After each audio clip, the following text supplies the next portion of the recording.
Hello, everyone, and welcome back to MF Uncensored. Don't forget, if you guys are listening to us on the go, you could find us on Podbean, Apple Podcasts, Spotify, iHeartRadio, YouTube, basically anywhere you get your podcast. You can also find more of our content on our website, themisfitfaction.com. There you find links to not only this show, but some of our other shows like the Multiverse Fancast and Cinematic Adventures. As always, I'm one of your hosts, Paul, with me via the Zoom studio, because as we always say, that is how podcasts are done. That's how interviews are done. I have the fabulous Miss Angela Duncan.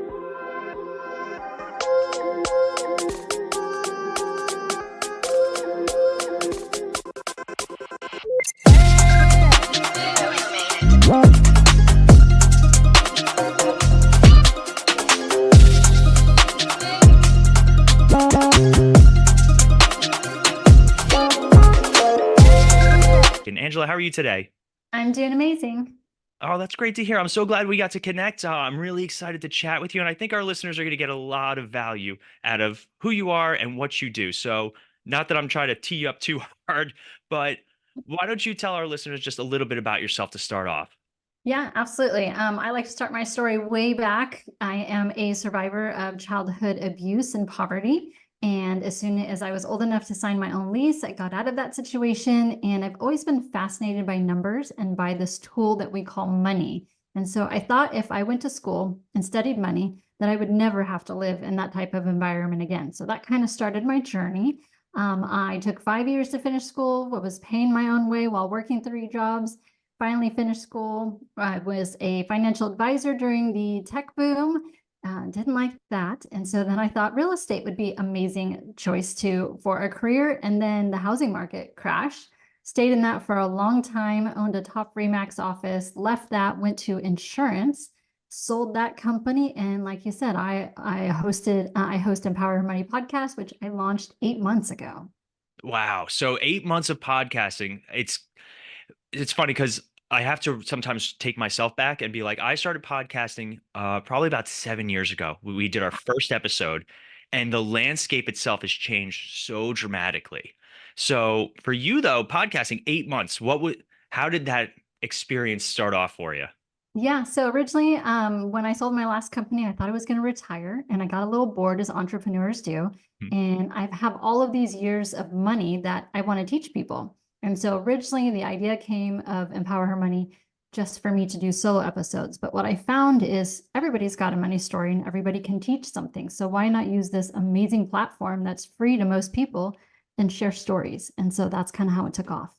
And I got to say, you have the coolest microphone that I've ever seen. For those of you guys Yeah. who are listening to just the audio, it's like this really nice pink microphone. I've never seen one like that. And it matches the chair. That's right. Wow. Look at that. See, your setup's already better than mine. I'm a little jealous. But so when you first started podcasting, though, obviously it's funny because before we started recording, you and I kind of chatted about podcasting and how one of the questions you asked me, which ironically, I don't usually get a lot of questions in the pre-show. So that was a nice refresher for me. But you asked like what helped grow that show, and I kind of explained that this show started off one way and then it shifted to another. Did your show start off, you mentioned that it started off as more of a solo type thing and it's grown and evolved. How did that happen? Yeah, so I don't like the camera on me necessarily, but I'm extremely curious and I ask a ton of questions.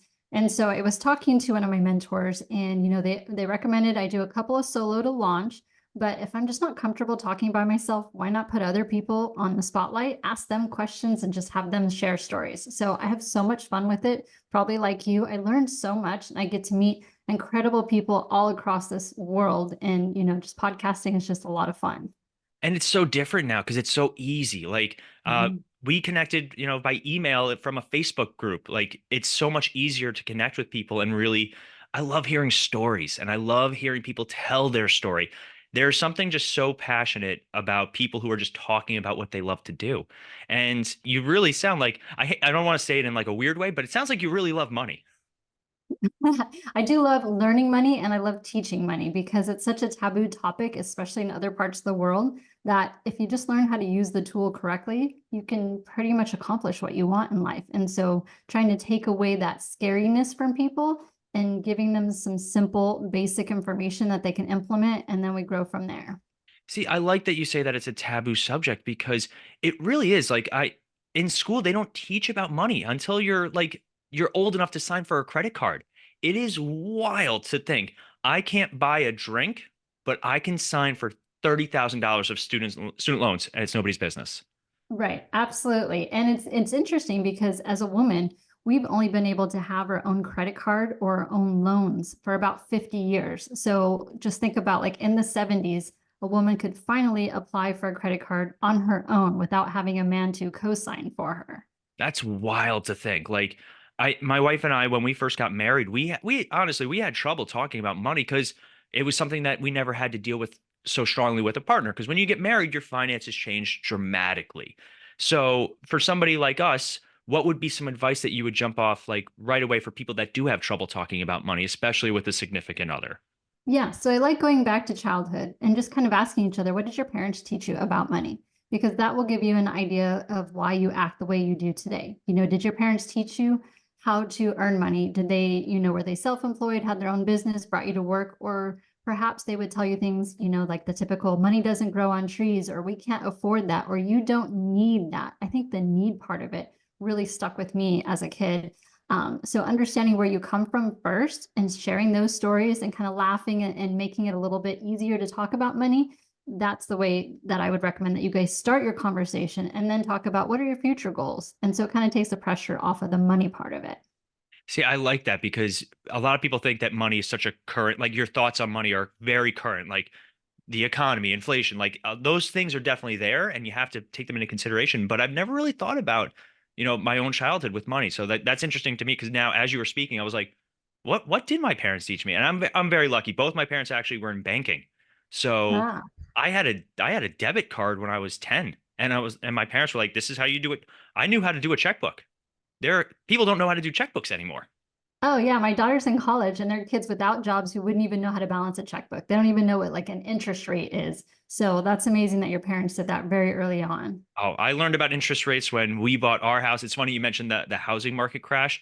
I'm sitting here really hoping that it does again because no, we got very lucky because we bought right before the pandemic. My wife and I like we had you mentioned goals. One of our goals was before we got married, we wanted to live together and have a home together, and we got incredibly lucky. I have a very nice 3% mortgage, and it's funny because 6 months later they were up to 7%, and it's wild. Yeah, absolutely. I don't see the residential market crashing anytime soon. I am a heavy real estate investor, multifamily. However, your apartment complexes, storage, things like that. The next 18 months is going to be really interesting. I think we're going to have a huge buyer's market in that type of industry. I'm not sure that it'll trickle down to residential, but I guess we'll see. I can dream. So, but it's funny though, because I didn't know anything about this I'm almost 40. Like I am in the tail end of my 30s, and there are certain things you think you're gonna have figured out at a certain age, but money's one of those things that I learned the basics and I had a very basic education. But do you think that the education system in America is flawed when it comes to talking about money and finances? Oh, it's absolutely failing. And, even think about, so when you were sitting in class, right, we don't promote entrepreneurship.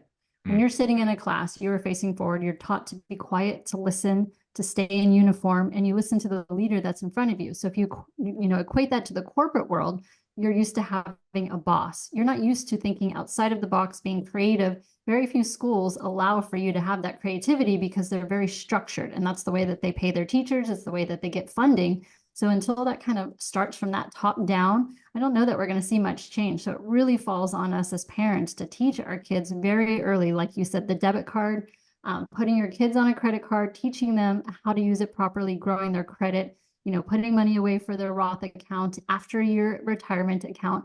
But, just talking and having like basic language information to them is huge and it will really help them further along.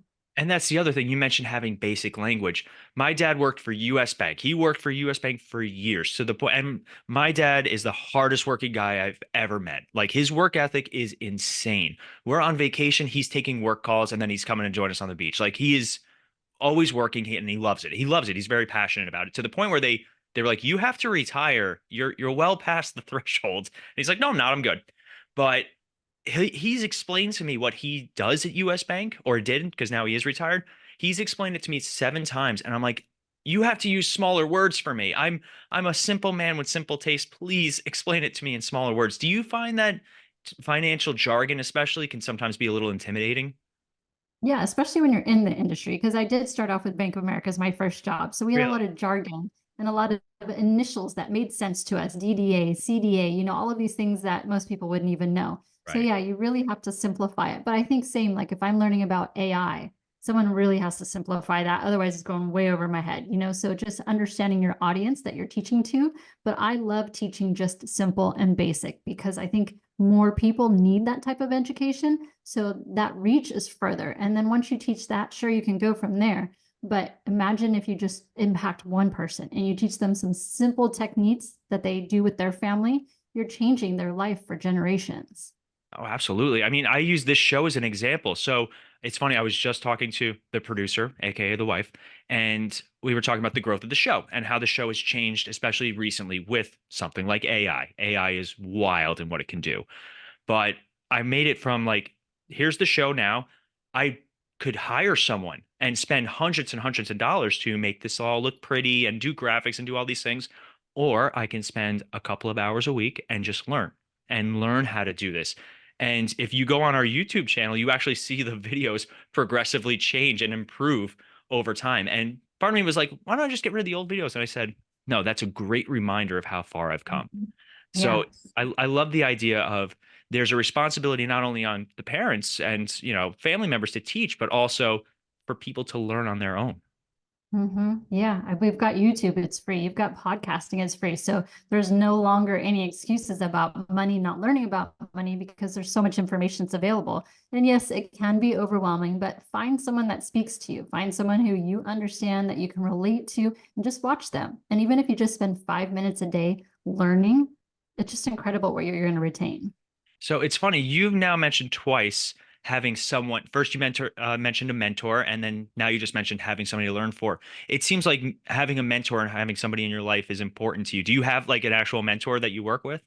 Oh yeah, I always have. So, I mean, even in school, if you think about if you played sports, you had a coach, you've got a teacher when you're in school, but somehow when you leave school, you stop thinking about that mentor. Right. So always have a mentor. And I have two right now. I have one that helps me with my branding and my marketing because that I'm totally clueless. So I need to learn more. And then I do have someone on the podcast side because I would love to grow and teach more people. And so I've always had business coaches. Everything that I've ever run in my companies, I always have someone else kind of bounce ideas off of because they're going to look at your business from a whole different vantage point that you're not seeing. And just to be able to bounce ideas off of someone to celebrate your wins, to help pick you up when you're feeling down. You're married, so it's great. You've got a spouse to do that. But as a solopreneur, I need someone else to just be able to talk my business to. Right. And oftentimes I can't lean on my friends to do that. I need to have someone that's an expert in that field teaching me correctly so that I can hopefully move forward quickly. Absolutely. Like even podcasting, I remember our first episode, the first episode we ever did. So excited to do it and just we or the first show we ever did. It's still going on. It's called the Multiverse Fancast. It's about, superheroes and comic books and that sort of stuff that we're passionate about, which does translate exceptionally well. The first episode, however, is atrociously bad, just on the production side. We started this show and we're like, we can do this. This is easy. And this is back when podcasting was purely audio. It was literally Mm. you record it, you put it somewhere, you're good, done. No YouTube, no making clips, no reels, no this. So we get this cheap Blue Yeti microphone. It's a snowball microphone. And we sit in a room that's humongous. It literally sounds like we're yelling to each other from across a busy freeway. Like that is how bad it is. But we took the time to learn. And the amount of people that I've met on Facebook groups and stuff like that, that just even little tidbits here and there, it's Mhm. incredible. So for you though, what was your biggest challenge when you started podcasting? I think understanding how the different platforms work is huge. I'm still learning hashtags. I think you have to be very specific. And even if you watch someone else and you see that they have a lot of views or maybe they have a lot of followers, you don't quite know everything that went behind the scenes in that production or where they're posting it or how they're posting it. So while you can go out and learn information, you've got to figure out for yourself and test it and see what's going to work because it's really different sometimes based on your topic. I mean, even down to like the colors and the music, people are very strategic on what they're doing and what they're posting for a reason. So I do pay attention a lot to other people and what they're posting and how they're posting it, not necessarily what they're saying. But storylines, hooks, you understand most of that stuff too. It's just I want to be able to deliver the message, but it has to be heard first. So in order for it to be heard, I need more people listening. So how do I reach them is just a constant student and something I'm always studying as well. And it's also a very oversaturated market, Mhm. especially when the pandemic rolled around. Everyone and their grandma had a podcast. It's not. It's something that people just didn't understand 5 years ago, and now, Mhm. like, I had to explain to people what I did. Like, they're like, "What's a podcast?" I was like, It's like an internet radio show." They're like, "You mean you listen to it on the radio?" I'm like, "No, no, you can't listen to it." But I completely agree, and that's something that I've had to learn, especially transitioning over to video. So here's a perfect example. We used to do our reels purely with audio. So the reels would just be audiograms, and it Mm. would just be us talking. Sometimes they do really well, other times they do terrible.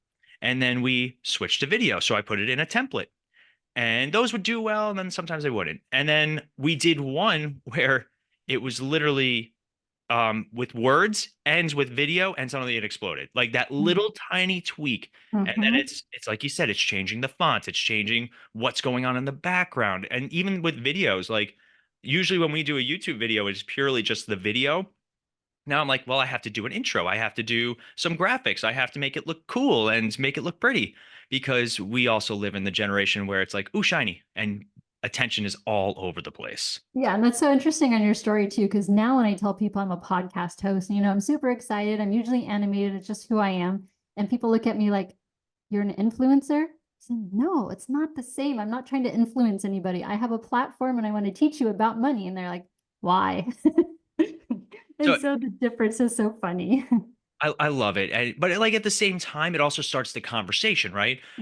And I'm able to say, do I influence anyone? Maybe. I like we've had some incredible guests on the show, and everybody brings something so different. And that's why, like, that was a big question I got. We did have a publicist at one point, like when the show was really taking off. That's a whole story that will eventually be told. But so he asked, like, what's your niche? Like, what is it that you guys specifically bring? And I said, I don't want I don't want to subscribe to just one thing for this show. I want it to be anybody can come on and just talk about. We've had people talk about money. We've had people talk about relationships. We had a spirit medium on the show, like Mm. who saw ghosts. I had a psychic on a week ago. Like that's the best thing about our show. It caters to everyone. Everybody can find some value, but also having a niche audience, like just like here, I'm here to talk about money. I'm here to help you. I also think that that brings in just such a unique audience too.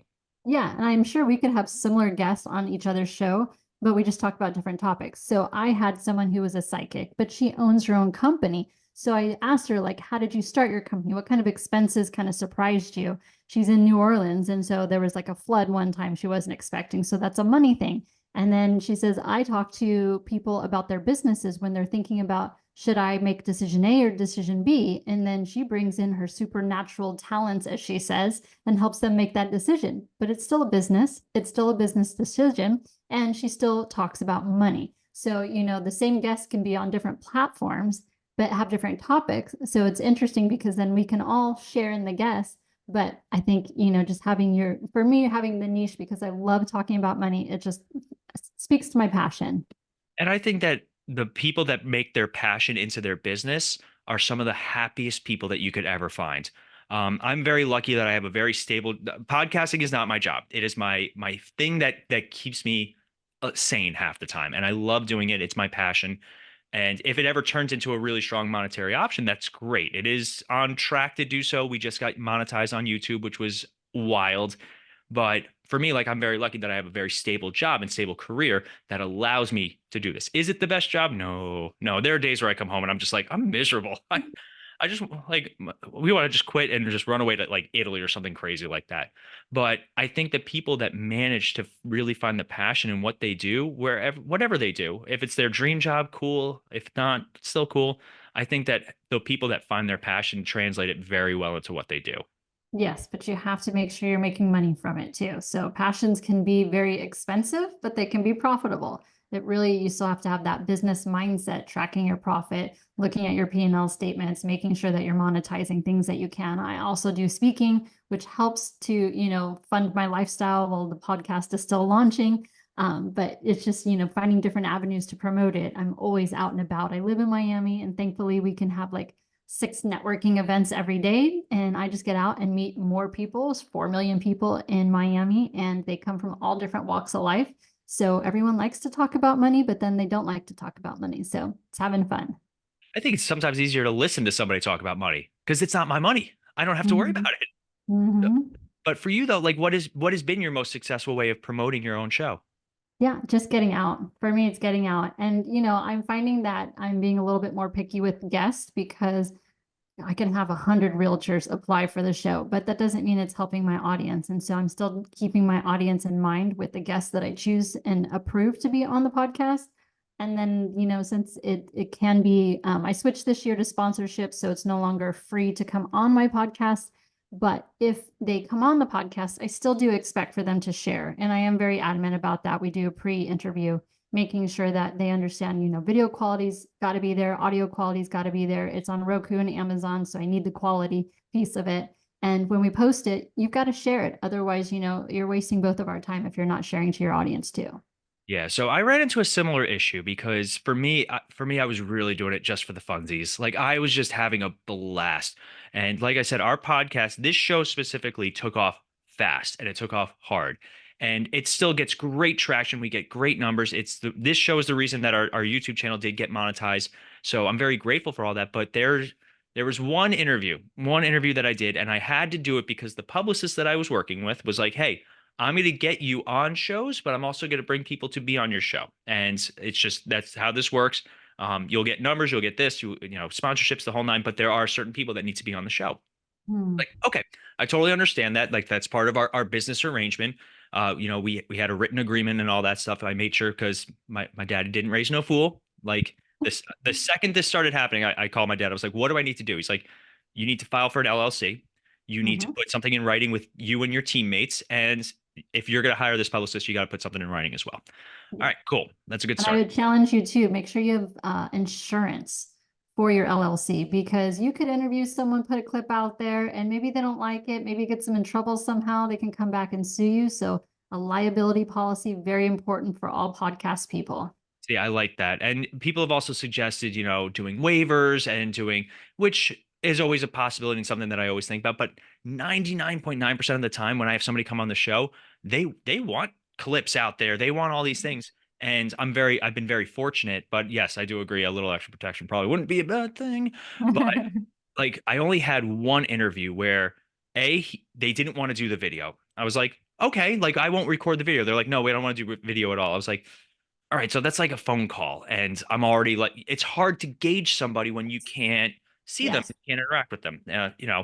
The video is one thing. Like I can make that work because the podcast is still an audio podcast, but that's how that started. And then there was a language challenge, and he was in I want to say he was in like Sweden or Norway, so there was a time difference, and it was a rough one. We made it work, but I remember that was like the maybe the 10th interview that I did at the time, and I was like, is this gonna work? Like if we do this? But I'm very lucky that again, the people that come on the show are the ones that they want. Like, hey, use my videos. Here's my promotional stuff. Like you sent me a very nice media kit, and most people are doing that now with Canva. It's so easy. Thank goodness for Canva. I'm not creative at all. And you can type in, speaker kit, podcast kit, and boom, it's there. You just got to pop in your stuff.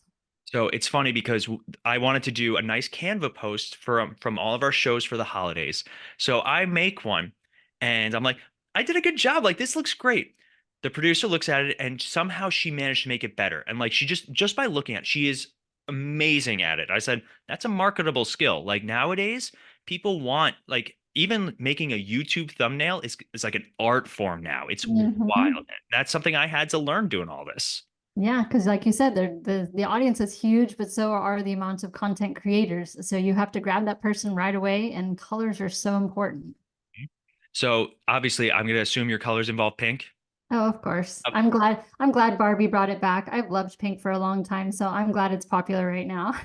So it's funny because like for our show, we have three shows and they're all on our YouTube channel because I did not want to make three separate YouTube channels because I would have lost my mind. Yeah. And also that way there's content throughout the week for anybody. So I was like, all right, I got to figure out colors to make all of these shows different, but at the same time, part of the network. So we Mhm. actually have now grown to five YouTube channels. and they each have a unique style, but they also still have our branding, which is the most important thing. Yeah, So, absolutely. so for anybody who's listening and they're looking to start channels or do this, always learn your branding first, because you want it to hook, but you also want people to know it's yours. Hmm. So for you though, what was like your holy shit moment? Like I never even thought of that when it came to doing podcasting. Yeah, I think for me, it was writing a book, honestly, because I teach about simple math, investing language. And sometimes people get lost in it. And what I kept hearing from people is like, I try to read a book about money and I get lost because the words don't make sense to me. The vocabulary is not there. I feel like I need a dictionary just to read this book. Where do I start? Like, so that for me was an aha moment. I wanted to just put simple information that you can apply immediately. And so when I did that, I found people saying, "Oh, I found you because of your book," because obviously there's a page in the book about the podcast too.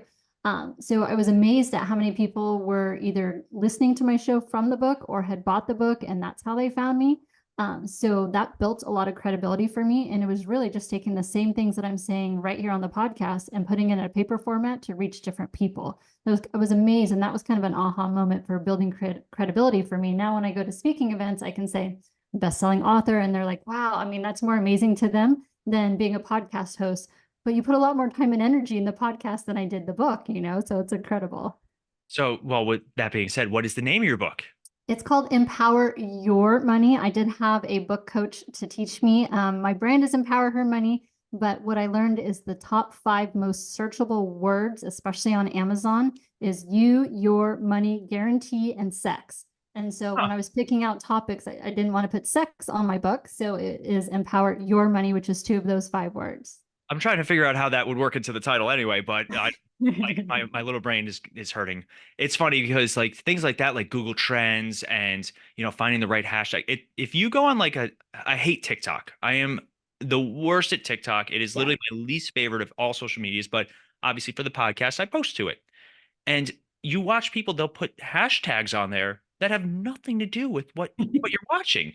And I'm like, I don't get it. And then once I started learning about algorithms and trends and stuff like that, I was like, oh, okay, I get it. But I always felt it was kind of trolling and kind of Mhm. like redirecting. But I love the fact that you wrote a book. It's on my bucket list to write a book. I just don't know what I would write it about. So Yeah. like that's Start that's where I'm at. start putting your thoughts down and it'll come to you. There's so many apps where you can just talk into it and it just takes notes for you. So it's funny because like for editing, we can actually talk into our editor and it'll actually type it out and like make work. It's wild what you can do with technology nowadays. I'm still a pen and paper kind of guy. I have my little notebook that's on the table over there that my wife got me, and I love just jotting down notes. Yeah. I used to do that, but I now use the Remarkable. And so it's just a note taker. It's like writing on paper, but you Mhm. can put things in different folders. So when I have interviews or if I'm interviewing someone else and I just jot down the notes, then that's how I do it. So no more paper. See, but that I like that. It still helps you keep organized, and it's always about finding what works for you. I have worked with thousands of different editors and apps and AI tools. Like even today, my wife was like, "I didn't know there were so many AI tools until you started showing me some of them." And I was like, it's crazy nowadays." Yep. Uh, Going back to financial stuff though, do you find that the improvements in technology, especially things like AI, are impacting how people learn about money or use money? I think it's doing the opposite. It's becoming more and more overwhelming. And, even when I talk about just basic money tracking apps, there's so many out there. And when you go on the App Store, I think people get lost and they just turn it off because they don't know where to start. And so I think even with the advancement of technology, it's kind of working backwards and people just want to learn some simple things, but you're overwhelmed by the amount of information that is out there. And what about with like some of the more modern trends? Like cryptocurrency got huge for a while. You had your Bitcoins, your Dogecoins, and all that stuff. And what are those stupid art, the NFTs and people that were putting millions of dollars into things that weren't really real to Yeah. like in a physical way. What do you think about stuff like that though? Yeah, because you can NFT now and tokenize a piece of property. And for me, I'm old school. I like simple and basic. And when I keep it simple, it makes sense to me. And I think that's to, a lot of people who are not studying money, that's going to keep them on board too. So I don't invest in crypto. I'm not in NFT. You can even buy like a fraction now of, a Picasso if you wanted to. I like tangible items. I'm a huge real estate investor. It makes sense to me. I can go look at it if I need to. And it may disappear in a day with, a fire or something like that, but I've got insurance on it. So unlike some of those other things that can really go to zero and you really have no control over it. See, I like that because one of my questions to you was going to be like, when you go to invest, what do you look at first? And the idea of tangible property, and obviously real estate is your big one. Do you have a second one that you also like to invest in? I'm still in the stock market, but I like bigger companies, so mid to large companies. I'm not huge on international again because I just don't understand the companies and the cultures enough to invest in it. So I invest in what I know and what I can understand and actually do research that makes sense to me. So yeah, stock market, I'm still a little bit in. I would say invest in shoes. I buy a lot of shoes, but those aren't really an investment. They go down in value, so I don't recommend that. So I think my biggest investment, I have a comic book hanging up on the wall back there that it's the first appearance of Wolverine. All right, big money. A good copy goes for about 6 grand right now. My Yeah. copy would probably go for about a grand. Quality And because you can't really see much of it in the background here, but I'm also a huge coin and currency collector. Go figure, the money person oh likes yeah. to collect money, but yeah, that's something that can go up in value too, but it's tangible. I can pull it out, I can look at it. See, I like that too. Now, what about depictions of money in the movies? Because Hmm. a lot of people base their information on things like people think that The Wolf of Wall Street is an accurate depiction about how Wall Street worked back in like that time period. What do you think about movies and how they depict finances and money? Yeah, I think it's like similar to your comic book heroes, right? They don't really exist, and I can't go shake Superman's hand, right? Although there could be really strong people that can do incredible things. To me, movies are meant to be fiction, 100%. Even when I watch some of the documentaries and things like that, you got to understand that someone wrote it, someone put some information in there, and you have no idea if it's really factual. So I don't watch any TV for the most part unless it's motivational stuff like Tony Robbins, things like that on YouTube. I control a lot of the information that comes in and out of my brain, hopefully. But yeah, that's also one of my challenges to most people is to cancel your subscriptions, get some money back on things you don't use. But yeah, I'm sorry, we went way off topic there. I don't care. There's no script to this show. That's half the fun. I like going off topic because again, it's people, you get passionate, you get excited, you start talking and you just go. But it's funny you mentioned Tony Robbins. Have you ever seen him live? Oh, absolutely. I did the firewalk. I was, have you been I there? I did the firewalk, So the yes. whole day they're showing fire on the screen, and I thought, no way, I am not walking through that fire. And then you get there and you see it, you're like, oh, I could do this. Yep. So that was an incredible experience. I as much like that was a long weekend. I went with a coworker. Our boss at the time, he's a motivational speaker now, in his retirement, and he paid for us to go. And I was young. I was probably like 22-ish. So Mhm. I was like, I don't need a motivational speaker, but doing that fire walk was probably one of the most empowering things that I've ever done in my entire life. Oh yeah, I highly recommend going in person to at least one of his events. I mean, to spend 12 hours and then come back the next day, you've got to have an incredible speaker. Oh yeah, and he's obviously for a lot of people he's the speaker. Like everybody kind of knows him. Do you have any other speakers that you really resonate with? In person wise, I tend to watch more females now. So like Candy Valentino, she wrote this book called Wealth Habits. She's coming out with I think a second book in March. Tonight, I'm going to go see Jen Gottlieb. She's big on AI. And so I like just hearing the different female perspective because for me, I truly think that women, we invest differently, we think differently, we approach business differently. And so it speaks to me, and then the more information I can learn, obviously the more I can give to my audience as well. So it's really around different industries that are more current and relevant and around business and money in person. So you mentioned that, women invest differently than men. What do you think the biggest difference in men and women when it comes to finances is? I do believe that as men, you're logical, you think about things, even when you talk about, if you have a conversation with your wife, for example, and you're trying to make a decision, you usually will say, I think. And so it's very logical, very brain, right? With women, we're more heart centered and we feel. So like if I'm going to invest in something, I want to visually see it. I want to be able to feel like, what is this investment going to mean for me? And so it's more of a I feel situation instead of an I think situation, and we tend to be more conservative, be more lenient, especially on tenants when we're having a single family property. And we are scared to ask questions. And so I think a guy is very logical and they're like, wait, what? whereas women is going to be shy and not think about it because she's feeling it here and it's heavy. And so that's why I think is a huge difference between men and women. So I like that because when in that job that I mentioned where my boss sent us to Tony Robbins, it was a sales job for the most part. I actually I taught at a martial arts school and I did enrollments there. And part of the biggest, I don't want to say sales tactics or a technique for sales is getting that person emotionally involved and Mhm. making them think a little bit differently. Like, it's easy to say, here's our program, here's how much it costs. But it's totally different to have the kid come in and experience it and feel it and see the parent then watch the kid be happy. Like it changes everything. That's why I Yes. hate buying cars because they will come at you with all this information, and car salesmen are the best at making it seem like you're getting the best deal. Uh-huh. Yeah, absolutely. And I can't believe that the car buying process, I mean, it's changed a little bit with like some of the new technology that delivers your car. But for the most part, it hasn't. And you sit there for hours and like, do you know how much I charge per hour? Oh, Can you take that off the car? so it's funny. The last car buying experience I had was horrific. Yeah. I was a Ford guy for a long time, and this is not a slight against Ford. It had nothing to do with the actual car. It was the sales process, and it Mhm. goes to show. I worked with this one guy for a long time. He always took very good care of our family. Like if you needed something, he was great discounts, like getting things done and being very fair. He got promoted, rightfully so. He was a great salesman and he did a good job and you should get rewarded for doing well at your job. Most people just do well at their job, then get more responsibilities, less pay. Weird, but America. So he gets promoted. I get this new guy who I have no rapport with, no connection with. And it got so bad that I ended up leaving Ford and I went to another car dealership. And the guy that I met within a half hour, I was like, I want to do business with this guy because he Nice.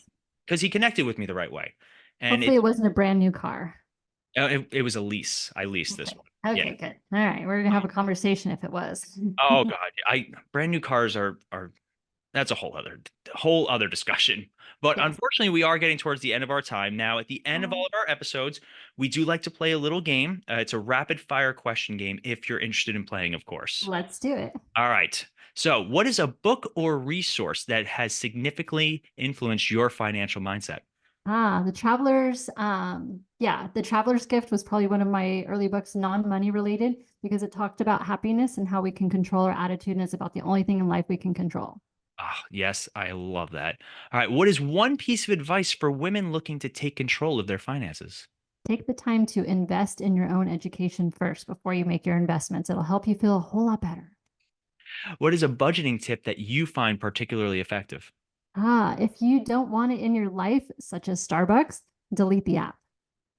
Oh, see, I like that because the apps are what gets you. All right, last one, and this is more just because I'm curious. What is a future goal or vision for your Empower Her Money show? I would love to be able to reach more people internationally, to learn about culture and money and internationally, so I can incorporate that in what I teach. Oh, love that because I love again. I am a podcaster. It is a big part of what I do. It is a big part of my personality, and one of the best things is always talking to other podcasters just to see where they. Thank you so much for tuning into Empower Her Money podcast. Hope you enjoyed this episode. Don't forget to subscribe, share this podcast, and leave a review wherever you are tuning in.